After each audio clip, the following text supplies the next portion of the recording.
श्रीराम. वंदे गुरूणां चरणारविंदे संदर्शितस्वात्मसुखावबोधे जनस्य ये जांगलिकायमाने संसारहालाहलमोह शान्तये. हरि हरि. तमेव शरणं गच्छ सर्वभावेन भारत तत्प्रसादात् पराम शांतिम स्थानं प्राप्स्यसि शाश्वतम. भगवद्गीतेचा 18वा अध्याय 62वा श्लोक आहे. 18वा अध्याय एकाध्यायी गीता. 17 अध्याय जे सांगितलं ते सगळं 18 अध्यायात आलं आणि त्यात पुन्हा काही महत्वाच्या श्लोकामध्ये सगळं सार आलेलं आहे. तसा हा एक महत्वाचा श्लोक आहे. या एका श्लोकामध्ये सगळी साधनं सांगितलेली आहे. काय करायला पाहिजे, कुठं पोचायचं आहे, मनुष्य जन्माचं सार्थक कशात आहे हे सांगणारा हा श्लोक आहे. यातला प्रत्येक शब्द महत्वाचा आहे. सोपा आहे कळायला, पण करायला अवघड आहे. परिणाम अतिशय चांगला आहे. हा श्लोक जो आलेला आहे ह्याच्या आधी ईश्वर सर्वभूतानां हृद्देशेर्जुन तिष्ठती हा श्लोक आला आणि त्याच्यामध्ये भगवंतानी अर्जुनाला जे म्हटलं की तो जो हृदयस्थ ईश्वर आहे त्याला शरण जायचंय. पण इथं जो शब्द आलाय तो तमेव शरणं गच्छ असा आलाय. म्हणजे तम एव, तम म्हणजे त्या हृदयस्थ ईश्वराला, तम एव त्यालाच शरण जा. आतापर्यंत आपण जर बघितलं तर ठिकठिकाणी भगवंतांनी ज्या आज्ञा केलेल्या आहेत त्याच्यामध्ये मन मना भव, माझ्या ठिकाणी आहे, मय्यर्पित मनोबुद्धी, मला शरण आहे, मनबुद्धी माझ्या ठिकाणी ठेव. म्हणजे प्रत्येक वेळेला म्हणताना त्यांनी माझ्या ठिकाणी असा शब्द वापरलेला आहे. आणि इथं मात्र तम एव असं म्हटलेलं आहे, त्याला तू शरण जा. मग प्रश्न असा येतो, एका ठिकाणी माम का म्हटलं आणि एका ठिकाणी तम का म्हटलं? त्याला शरण जा का मला शरण जा? थोडा विचार करण्यासारखं आहे. तर अशा ठिकाणी असं वाटतं की तम एव म्हणताना प्रत्येक प्राणीमात्राच्या अंतरात असलेला जो ईश्वर त्याला तू शरण जा. आता हा जो ईश्वर आहे हा निर्गुण निराकार ईश्वर आहे, सर्व व्यापून राहिलेला, त्याला तू शरण जा असं म्हटलेलं आहे.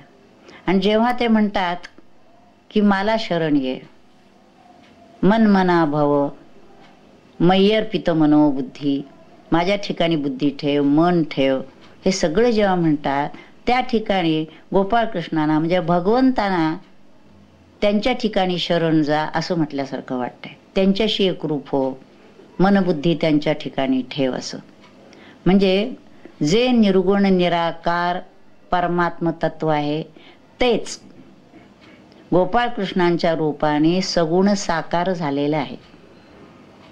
म्हणजे निर्गुण आणि सगुण हे दोन नसून सगुणाला प्रथम शरण जायचं आहे आणि हळूहळू ती शरणागतीचं रूपांतर निर्गुणाशी एकरूप होण्यामध्ये व्हायचं आहे.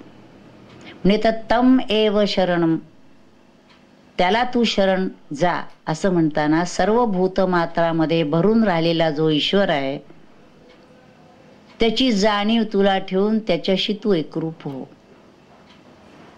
तम एव शरणं गच्छ, आज्ञा इथं जा. तमेव शरणं गच्छ, कसा जा? सर्व भावेन भारत, भारत म्हणजे अर्जुना सर्व भावानिशी शरण जा. आता इथं सर्व भाव म्हणजे काय आहेत? सर्व भाव ह्याचा अर्थ भगवंतचा भाव सर्व ठिकाणी आहे, त्याचा कुठेही अभाव नाही ह्याची पक्की खात्री होऊन त्याप्रमाणे ज्याचं वर्तन असतं तो. सर्व ठिकाणी भगवंत आहे असं म्हटल्यावर प्रत्येकाशी नम्रतेने वागणं, प्रेमाने वागणं, अशा तऱ्हेच्या वर्तनामध्ये दुसऱ्याच्या दुःखात सहभागी, सुखात सहभागी, सर्व तऱ्हेनं जसं म्हटलंय जीवात जीव मिसळावा तसं प्रत्येक जीव मीच आहे, माझ्याशीच एकरूपता आहे, असं प्रत्येकाशी एकरूप होणं हे अपेक्षित आहे. म्हणून सर्व भावानिशी जी तुझी इंद्रिय सगळी आहे ती तिकडंच गेली पाहिजे, सगळ्यांचा मोहरा त्या दिशेनंच झाला पाहिजे. म्हणून सर्व भावेन भारत, म्हणजे पहिली गोष्ट काय सांगितली? शरणागती. आणि परमार्थात शरणागतीशिवाय दुसरं काही नाही. शरणागतीशिवाय आत्मज्ञान प्राप्त होत नाही. म्हणजे प्रारंभ आहे तो शरणागतीनं आहे. पण शरणागती म्हणजे काय हे आपण समजून घेऊ. पण समजा शरणागत झाला एखादा असं वाटलं जर, तर शरणागतीनं प्राप्तव्य काय आहे? साधनेची परिणती शरणागतीत व्हायला पाहिजे. आणि शरणागतीची परिणती कशात व्हायला पाहिजे ते पुढे त्यांनी सांगितलंय. शरण गेल्यानंतर काय होणार आहे?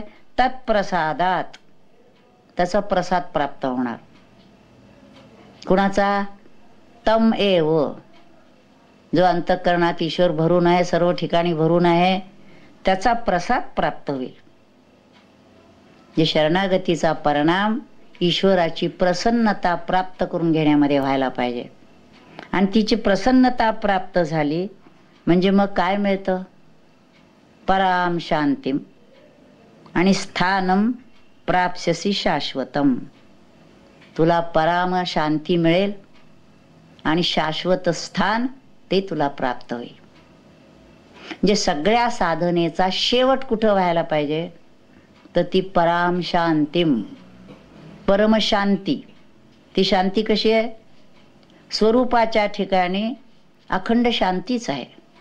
म्हणून ती स्वरूपाची शांती किंवा त्याला मोक्ष संज्ञक शांती, निर्वाण परमशांती किंवा शाश्वत शांती, गुणातीताची शांती, अशी विविध नावं आहेत त्याला, पण एकच शांती.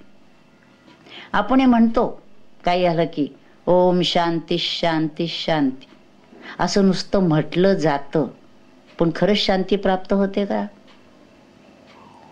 शांती प्राप्त व्हायला तो जीव आत्मरूपच व्हायला पाहिजे. ज्या जीवाला शांतीची अपेक्षा आहे तो जीव आत्म्याशी एकरूप झाल्याशिवाय शांती मिळू शकत नाही. म्हणून शांती हा शेवट आहे. म्हणून ही शांती जी आहे ती आणि शाश्वत स्थान. शाश्वत स्थान म्हणजे कोणतं? तेच सच्चिदानंद स्वरूप. जीव देखील वस्तुतः सच्चिदानंदच आहे. जीवो ब्रह्मैव नापरा. जीव ब्रह्मच आहे, सच्चिदानंद रूप आहे. पण तरी देखील स्वरूपाचा विसर पडला. अज्ञान त्यालाच म्हटलंय की स्वरूपाचा विसर पडला आणि जीव खाली आला तिथून आणि देहाच्या नादी लागला. म्हणून ही पराम शांतीम ही आपल्याला मिळवायची आहे. म्हणून आपण जर गीतेत बघितलं तर कर्मकांडाच्या शेवटी किंवा भक्ती उपासना कांडाच्या शेवटी आणि ज्ञानकांडाच्या शेवटी पुन्हा शांती, पराम शांती कशाने लाभते ते सांगणारे श्लोक आलेले आहेत. कर्मयोगाच्या शेवटी त्यांनी असं म्हटलंय, श्रद्धावान लभते ज्ञानम तत्परस संयतेंद्रिया ज्ञानम लब्ध्वा पराम शांतीम अचिरेण अधिगच्छति. अचिरेण ताबडतोब, त्याच जन्मात. त्याला त्यांनी सांगितलं श्रद्धावान पाहिजे, तत्पर पाहिजे, संयतेंद्रिय पाहिजे. पराम शांतीम हा शेवट आहे, पण हा शेवट होण्यासाठी काय काय करायला पाहिजे? त्यानंतर उपासना कांडाच्या शेवटी सांगितलं, श्रेयो हि ज्ञानम अभ्यासात ध्यानात ध्यानम विशिष्यते ज्ञानात कर्मफल त्यागम त्यागात शांतीर अनंतरम. कर्मफल त्याग आणि त्यांनी मिळणारी शांती. आणि ही तिथं ज्ञानकांडाच्या शेवटी पुन्हा सांगितलं, तमेव शरणं गच्छ सर्व भावेन भारत तत्प्रसादात पराम शांतीम स्थानम प्राप्स्यसि शाश्वतम. हे शाश्वत स्थान आणि ही परम शांती जर प्राप्त व्हायला हवी असेल तर सुरुवात कुठून पाहिजे? शरणम गच्छ. म्हणजे आपल्याला तम म्हणजे ईश्वर कोण आहे हे कळायला पाहिजे.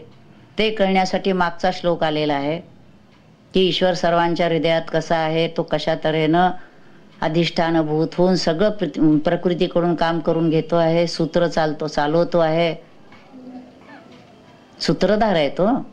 खेळविसी तैसा, म्हणजे हिता आपल्याला जर काय करायला पाहिजे असेल तर त्याला शरणागत जायचं आहे, म्हणून तमचं स्वरूप जाणून घ्यायचं आहे आणि त्याला शरण जायचं आहे. आपल्याला वाटतं शरण सोपं आहे, आपण जायचं भगवंताच्या चरणी लोटांगणी घालायचं, सद्गुरूंच्या चरणी लोटांगणी घालायचं, कनक दंडवत प्रणिपात करायचा. हे सगळं देहाच्या पातळीवर झालं. किंबहुना आपण देहाच्या पातळीवर कनक दंडवत पडत असू, पण मनात दुसराच काहीतरी विचार असेल, सांगता येत नाही. त्यामुळे देहाच्या पातळीवर शरणागती ही खरी नाही आहे, ही सुरुवात आहे. शरणागती ह्याचा अर्थ मन बुद्धी त्या पातळीवर गेलं पाहिजे आणि त्याच्याही पलीकडे एकरूपता साधली पाहिजे. शरण येणं याचा अर्थ जीवानी शिवाशी एकरूपच होणं. मी कोणीही नाही, माझं काहीही नाही, माझा निवास प्रभूमध्ये आहे, पण मला जे प्राप्तव्य आहे त्या प्रभूमध्ये नुसतं वेगळेपणाने राहायचं नाहीये, तर तोच मी होऊन राहायचं आहे, असं सोहम बोधावर जायचं आहे. मग ते जाण्यासाठी जी शरणागती अपेक्षित आहे त्या शरणागतीमध्ये सर्वस्व दिलं पाहिजे. म्हणून शरणागतीनं सुरुवात आपण म्हटली, आपण ती शरणागती सुद्धा आपण काही वेळा शरणागत होतो कुठंतरी, पण नाईलाजाने झालेली शरणागती असते. भगवंताच्या ठिकाणी नाईलाजाने शरणागती नाहीये, अत्यंत प्रेमाने आनंदाने सुखाने त्याला शरणागत व्हायचंय. आणि ज्याला शरणागत व्हायचंय त्याला शरणागत होणं म्हणजे त्याच्या आज्ञेत राहणं आहे, त्याला जे हवं ते करणं आहे, त्याचा मनोभाव जाणून त्याप्रमाणे आपलं आचरण आपला विचार सगळं त्याप्रमाणे आलं पाहिजे. आता भगवंतांना काय हवं कसं कळणार आपल्याला? भगवंतांचा मनोभाव काय आहे हे कळायला हवं असेल तर भगवंतांनीच सांगितलेली ही जी भगवद्गीता आहे, ह्याच्यामध्ये जे जे सांगितलेलं आहे, जे टाकायला सांगितलेलं आहे, ते घ्यायला सांगितलेलं आहे, जे आचरायला सांगितलेलं आहे, त्याप्रमाणे आपण तंतोतंत करणं म्हणजेच भगवंताची आज्ञा पाळणं आहे. कारण काही वेळेला सद्गुरू आपल्या समोर असतात, संत आपल्या समोर असतात, ते समोर असतात तेव्हा त्यांनी दिलेली आज्ञा तंतोतंत पाळणं होत नाहीच. त्याचं कारण त्या पद्धतीनं जे सांगत असतात त्यांचा बोध जो असतो तो आधी शिक्षाला ग्रहण झाला पाहिजे, आणि त्यांनी साधी जरी आज्ञा सांगितली तरी ती त्याचं पालन करणं अतिशय अवघड आहे. कारण त्याची जी प्रकृती असते आणि त्यांनी जी सांगितलेली असती साधना किंवा आज्ञा त्याच्यात फारच फरक असतो. कारण किमान स्थूल पातळीवर आपण तंतोतंत आज्ञा पाळण्याचा प्रयत्न करू, पण समोर नसतील संत तर मग संतांचं मनोगत त्यांच्या ग्रंथात कळतं. ज्ञानेदेवांचं मनोगत काय आहे? ज्ञानेश्वरी वाचायची, समजून घ्यायची. नुसती ज्ञानेश्वरीची पारायण करून होणार नाही, ती डोक्यावर नुसती मिरवूनही होणार नाही, त्यातला अर्थ ग्रहण करता आला पाहिजे. आणि त्याच्यात जी लक्षणं त्यांनी सांगितली आहेत, जी साधना करायला सांगितले ती करायला पाहिजे, आणि तसं होण्याचा आटोकाट प्रयत्न केला पाहिजे. जे ज्ञानदेवांना जर प्रिय व्हायचं असेल तर त्यांचा मनोभाव जाणला पाहिजे. समर्थांना प्रिय व्हायचं असेल तर त्यांनी दासबोधात मनोबोधात जे जे काही सांगितले तसं आपण करायला पाहिजे. स्वरूपानंदानं जाणून घ्यायचं असेल तर त्यांचा संजीवनी गाथेसारखा, स्वरूपपत्र मंजुषासारखे त्यांचे जे ग्रंथ आहेत त्या ग्रंथात त्यांनी काय सांगितलंय ते त्यांचं मनोगत आहे. एक वेळ ते उघड फार तर बोलणार नाहीत, पण आपल्या वाङ्मयातून आपले विचार ते प्रगट करत असतात. अर्थात ते त्यांनी स्वतः लिहिलेलं म्हणजे सांगितलेलं वाङ्मय पाहिजे. तुकोबांना काय पाहिजे? तुकोबांची गाथा बघायची, त्यात त्यांनी जे सांगितलेलं आहे ती आज्ञा आपल्याला तंतोतंत पाळता आली पाहिजे. म्हणून शरणागतीला महत्वाची गोष्ट म्हणजे त्यांचा मनोभाव जाणून त्याप्रमाणे आपण करणं. आता ही शरणागती पत्करताना आणखी काय काय करायला लागेल? मनोभाव समजला तरी देखील ज्ञानेश्वर महाराजांनी ह्याच्यावर पहिलीच जी ओवी सांगितली अत्यंत अवघड आहे. तया अहम वाचा चित्त आंग देऊनिया शरण रिग महोदरी का गांग रिगाले जैसे. बस या एकाच ओवीत सगळी साधना सगळी शरणागती त्यांनी सांगितली. त्यात पहिलाच शब्द आला तया म्हणजे कुणाला? तमेव. आपल्या आत अंतःकरणात जो ईश्वर अधिष्ठित आहे तो. त्याला चुकवून आपल्याला काही करता येत नाही. आपल्या देहाच्या मनाच्या बुद्धीच्या प्रत्येक बारीक बारीक सूक्ष्म गोष्टी त्या देखील त्यालाच कळतात, कारण त्याच्या अधिष्ठानावरच त्या प्रकाशित झालेल्या असतात. त्यामुळे त्याला कळत नाही असं काही होत नाही. निततया म्हणजे त्या ईश्वराला. अहम वाचा चित्त अंग याचा अर्थ सर्वच्या सर्व गोष्टी त्यात आल्या. पण सुरुवातीलाच ज्ञानदेवाने म्हटलं अहम, सगळ्यात अवघड गोष्ट. बाकीच्या गोष्टी देता येतील पण अहम देता येत नाही. दुसऱ्या गोष्टी ज्या सांगितल्या की वाचा चित्त आणि अंग. वाणी त्याच्यासाठी वापरावी, त्याचं गुणगान करावं, नामस्मरण करावं, त्याची स्तोत्र म्हणावीत, दुसऱ्याशी गोड बोलावं. प्रत्येक ठिकाणी भगवंत आहे असं म्हटल्यानंतर प्रत्येकाशी जे बोलायचं आहे ते भगवंताशीच बोलायचं आहे. नाही तर भगवंताच्या पुरतं किंवा संत सद्गुरूंच्या पुढं गोल बोलायचं आणि तिथे पाठ फिरली की दुसऱ्याशी मात्र कठोर बोलायचं. ह्याचा अर्थ असा की साधनेचं वर्मच कळलेलं नाही. ते जर वर्म कळलं असेल तर कुणालाही दुखावणं म्हणजे त्या हृदयस्थ ईश्वरालाच दुखावणं आहे, कारण प्रत्येकामध्ये त्याचंच अधिष्ठान आहे. त्यामुळे ह्याची अखंड जाण राहिली पाहिजे की सर्व ठिकाणी तोच आहे. म्हणून वाणी त्यासाठी वापरली गेली पाहिजे. चित्त वाणी ह्याचा अर्थ इथं देहाच्या अंगाने, सर्वच देहाची जी काही आपल्याला करण्याजोगी सेवा आहे किंवा शरणागती आहे ती त्या अंगाने. आता चित्त आणि अंग, अंग म्हणजे शरीराच्या अंगाने सेवा जी करता येईल ती चित्त त्याला देणं सर्वात अवघड आहे. एक वेळ शरीराने आपण त्याची सेवा करू, शरणागत जाऊ, पण चित्त देणं अतिशय अवघड आहे. कारण चित्तात इतक्या काही गोष्टी बसलेल्या असतात, खोल खोल खोल जाऊन ते चित्त संपूर्ण स्वच्छ करणं. म्हणून चित्त शुद्धीसाठी असं म्हटलेलं आहे. प्रत्येक साधना कशासाठी करतात? ध्यान, नाम, चिंतन, वाचन कशासाठी करतो? चित्त शुद्धीसाठी.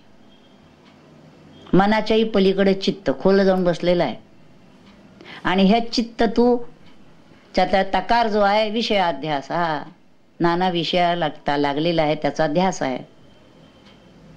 हिथं आपल्याला जर काही करायचं असेल तर विषयांचा ध्यास सोडून त्या चित्ताला भगवंताचा ध्यास लावला पाहिजे. आणि भगवंताचा ध्यास जसा जसा लागेल तसा विषयाचा छंद आपोआपच सुटत जातो. दोन्ही एका वेळेला होणार नाही. एका महिन्यात दोन तलवारी नाही राहणार. विषयाचा छंद घेताय का? परमेश्वर भेटणार नाही.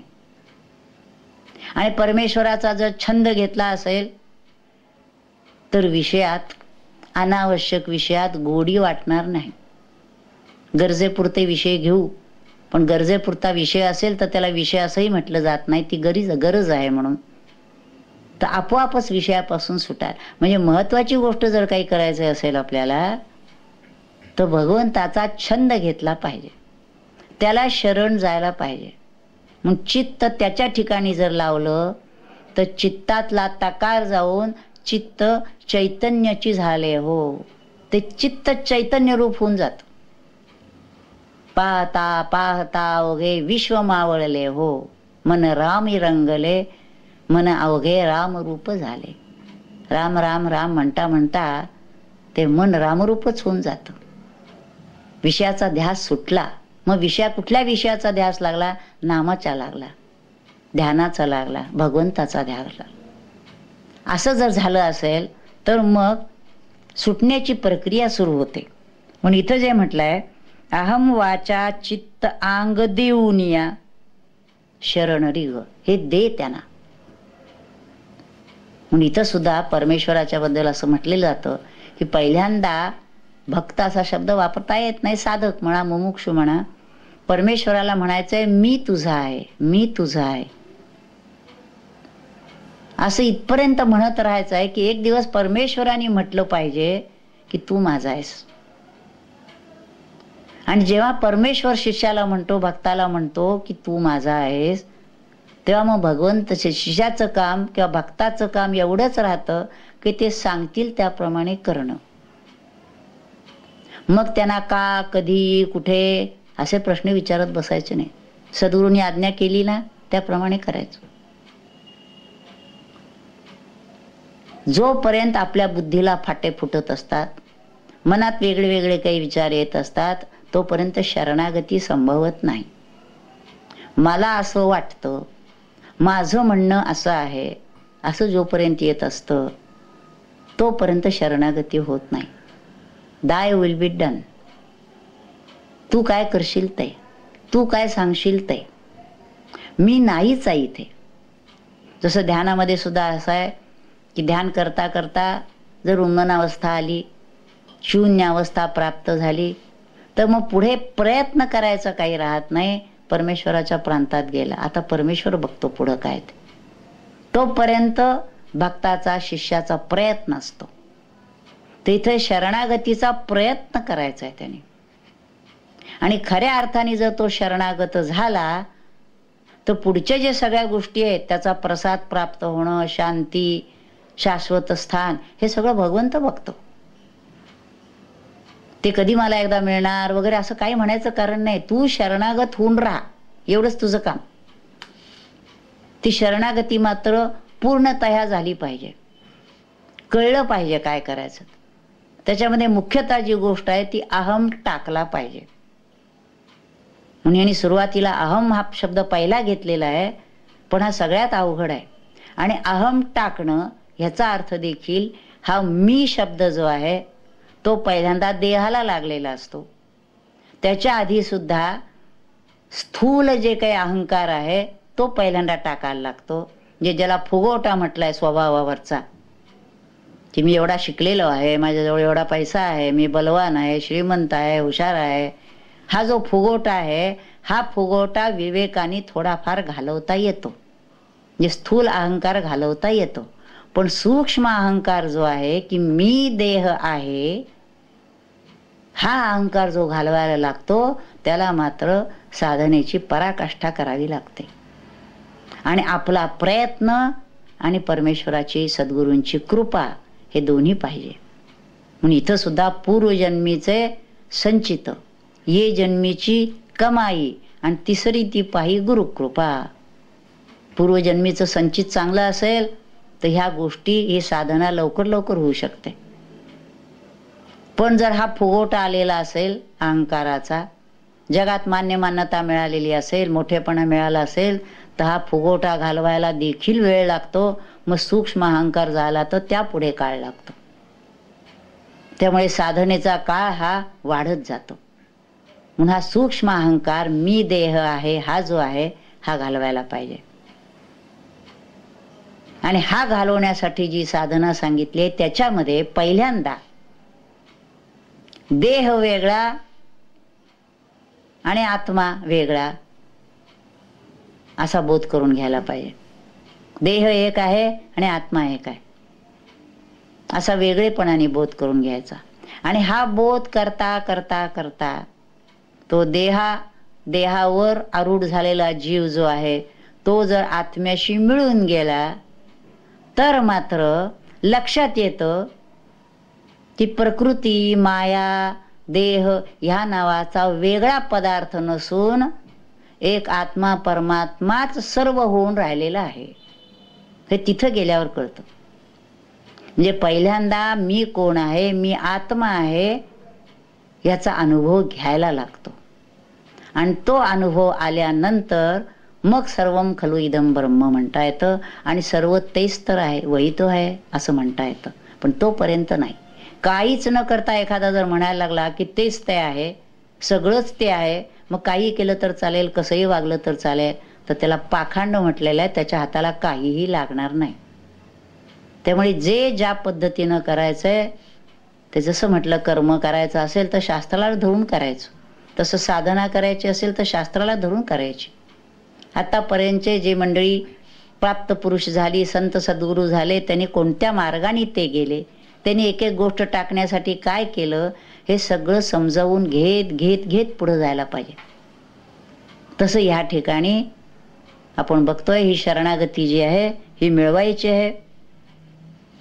आणि त्याच्यामध्ये आपण बघितलं की शरण जाणं हे आपलं काम आहे. आणि हे शरण कसं जायचं? सोहंबोधानी. तोच मी आहे आणि तो आणि मी दोन नसून एक रूप आहोत. मग आड काय येत आहे? ही जी उपाधी आहे ती उपाधी आड येते. ती उपाधी जर टाकली तर तो आणि मी ह्याच्यात काही फरक नाही आहे. म्हणून हे वास्तविक दिसायला सोपं पण करायला अवघड आहे. कारण उपाधी सुटता सुटत नाही. त्याच्यात जन्म आपण इतके गुंतलेले आहोत की देह मी नाही हे तोंडाने म्हणायला देखील भीती वाटते. असं कसं असेल असं वाटतं.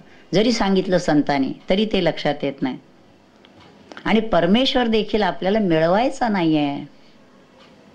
पुष्कळ वेळा आपणही म्हणतो आपल्याला ईश्वर प्राप्ती करून घ्यायची आहे, परमेश्वर प्राप्ती करून घ्यायची आहे. इथे मिळवायचं असंही नाही आहे. तो आहेच, कुठून आणायचं नाहीये. आपणच ते आहोत.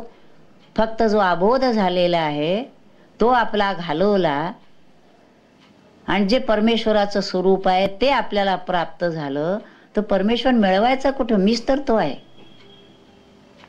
म्हणजे शरणागत होणं, देहभावावर असणं, इथं पासून तिथं पोचेपर्यंत काय करायला पाहिजे ते बघूया. म्हणून इथं जे म्हटलंय की अहम वाचा चित्त अंग देऊनिया शरण रिघ महोदधी का गांग रिगाले जैसे. गंगा जशी सागराला मिळाली, आता मागे येणं नाही. तसा जीव आत्मरूप झाला शरणागत होऊन, आता मागे येणं नाही. आता तो पुन्हा जीवभावावर नाही येत. मग तयाचेनी प्रसादे. तयाचेनी म्हणजे ज्याला आपण अहम वाचा चित्त अंग दिलं तो जो ईश्वर अंतःकरणातला त्याचा प्रसाद प्राप्त होतो. कशाने? संपूर्ण शरणागती झाली म्हणजे. तयाचेनी प्रसादे सर्वोपशांती प्रमदे कांतू होऊनिया स्वानंदे स्वरूपीची रमसी. मग शांती हीच कोणी प्रमदा, तिचा कांत होशील म्हणजे शांतीही तुला प्राप्त होईल. आणि त्या स्वरूपाच्या ठिकाणी जो आनंद आहे त्या आनंदात तू रमून राहशील. म्हणजे पातळ्या बघितल्या, पायऱ्या तर काय आहे सांगितल्या की शरणागती, भगवंताची प्रसन्नता, परिणाम जो आहे तो स्वानंद प्राप्त होणं आणि परमशांती प्राप्त होणं. ह्याला किती जन्म लागतात? दिसायला सोपं दिसतं पण साधना तशी व्हायला पाहिजे. पुढे म्हणतायत ह्याच्यावर ओव्या ज्ञानेश्वर महाराजांनी जास्त लिहिल्या नाहीत, 3-4 ओव्या लिहिल्या. संभूती जेणे संभवे विश्रांती जेथे विसंवे अनुभूती ही अनुभवे अनुभवा जया. कशाचं वर्णन केलंय? त्या स्वरूपाचं वर्णन केलंय. जिथं पोचलं असताना विश्रांती सुद्धा तिथं विश्रांती घेते. धडपड धडपड करून जी विश्रांती श्रमा झालेल्या असतात ते त्या ठिकाणी घेतली की बस शांत झाली. आणि अनुभवतीही अनुभवे अनुभवा जया. आतापर्यंत साधना करत असताना आपण काही काही अनुभव घेत असतो.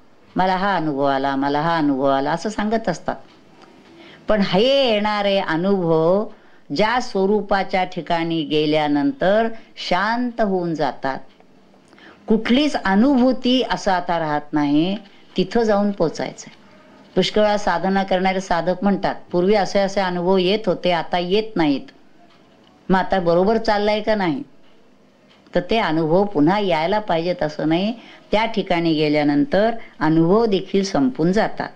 मग ते निजात्मपदींचा रावो. निजात्मपद, आत्मपद, आपलं स्वरूप, त्याचा रावो होऊन ठाकसी. त्याचा तू राजा होऊन राहशील. जसं स्वरूपानंदांना सांगितलं त्यांच्या गुरुनी, अरे तू तर स्वरूपाचा आनंद, स्वरूपानंद झालास, स्वरूपाचा स्वामी झालास. असं जसं म्हटलं तसा हा त्याचा त्या ठिकाणचा राजा होऊन बसतो.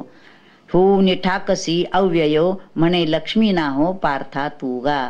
भगवंत पार्थाला म्हणतायत त्या ठिकाणीतून ते पद कसं आहे? अव्यय पद आहे. स्वानंद, आनंदाचा तिथं कल्लोळ आहे, जिथं शांती आहे, अशा ठिकाणी त्या आत्मपदावर तू जाऊन पोचशील. पण त्याच्यासाठी काय कर? तमेव शरणं गच्छ सर्वभावेन भारत तत्प्रसादात पराम शांतिम स्थानं प्राप्स्यसि शाश्वतम. हरि ओम. नमितो योगी थोर विरागी तत्वज्ञानी संत तो सत्कविवर परात परगुरु ज्ञानदेव भगवंत. ओम ओम ईशावास्यमिदं सर्वं यत्किंच जगत्यां जगत् तेन त्यक्तेन भुञ्जीथा मा गृधः कस्य स्विद्धनम्. ओम शांति शांति शांति.